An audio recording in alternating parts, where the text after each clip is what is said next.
நீங்க 2 பேர் பிரிஞ்சிட்டீங்க. காசு கொடுத்தவங்களுக்கு என்ன பதில்? क्वेश्चन மார்க்கா? யார பத்தி பேசணும்னு நினைக்கிறீங்க? நம்ம டோரா புஜி கபிள்ஸ் பத்தி தான் பேசிட்டு இருக்கேன். கிட்டத்தட்ட அவங்க ட்ரெண்ட்ல இருந்தப்போ, அவங்க லவ் பண்ணிட்டு இருந்தப்போ, ரூபீஸ் ஃபேஷன் அப்படின்ற இன்ஸ்டா பேஜ் வந்துட்டு அவங்கள காண்டாக்ட் பண்ணிருக்காங்க ப்ரொமோஷனுக்காக. அவங்களும் ரிப்ளை பண்ணிருக்காங்க. ப்ரொமோஷனுக்காக அமௌண்ட் வாங்கியிருக்காங்க. கிட்டத்தட்ட 8K வந்து வாங்கியிருக்காங்க. ஹரி அப்படின்ற அந்த பொண்ணு தான் வந்துட்டு அவங்க அம்மாக்கு பர்த்டே, சோ வந்துட்டு நான் இந்த மாதிரி சின்ன அமௌண்ட்க்குலாம் நான் பண்றது இல்லக்கா, உங்களுக்காக எனக்கும் மணி அர்ஜென்ட் நீட் இருக்கு, சோ அதனால நான் பண்ணி தரேன் அப்படின்ற ஒரு காரணம் சொல்லி 8000 ரூபாய் அமௌண்ட் வாங்கியிருக்காங்க. ஆஃப்டர் இவங்க 2 பேத்துக்கும் பிரேக்கப் ஆயிருச்சு. இவங்க அந்த ப்ரொமோஷன் பண்ணி கொடுக்கவே கிடையாது. அந்த தேசிங் ராணி அந்த பொண்ணு கிட்ட போய் கேட்டதுக்கு, நான் எந்த பேமெண்ட்டும் வாங்க கிடையாதுக்கா, ஹரிதான் எல்லாமே வாங்குவான், அவங்க கிட்ட கேட்டுக்கோங்க அப்படின்றத சொல்லி क्वेश्चन மார்க் போட்டு முடிச்சிட்டாங்க.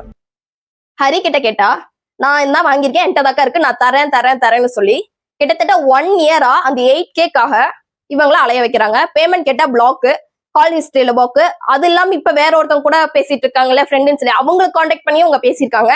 அங்கேயும் அந்த பொண்ணும் பிளாக். இவங்க என்ன பண்ணுவாங்க? சின்ன சின்ன பேஜஸ் வச்சிருக்காங்க, இவங்களுக்கு வேற வழி கிடையாது. ஏன்னா இவங்க வந்துட்டு இந்த மாதிரி இன்ஃபுளுசர்ஸ் கிட்ட ப்ரொமோஷன் கொடுத்துதான் கொஞ்சம் பேஜை வந்து அப்கிரேட் பண்ண முடியும் அப்படின்றதுதான் உண்மையான காசை வாங்கிட்டு ஏமாத்திட்டு சுத்திட்டு இருக்கிறவங்களை பத்தி என்ன சொல்றது?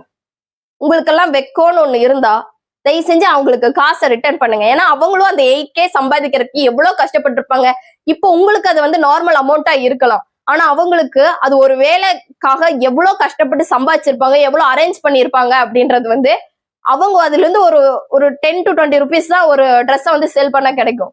அதுலயே நீங்க இப்படி கை வைக்கிறதெல்லாம் நல்லாவே இல்ல ஹரி. தயவு செஞ்சு அமௌண்ட்டை ரிட்டர்ன் பண்ணுங்க. உங்க அவேர்னஸ் வீடியோவா எடுத்துட்டு தயவு செஞ்சு யாருமே வந்து காசை பே பண்ணிட்டு ஏமாறாதீங்க. தயவு செஞ்சு நிறைய ஜென்யூனான இன்ஃபுளுசர்ஸ் இருக்காங்க, ஜென்யூனா பே பண்ணி ஜென்யூனா ப்ரொமோட் பண்ற நிறைய இன்ஃபுளுசர்ஸ் இருக்காங்க. அவங்க கிட்ட ஜென்யூனா போங்க.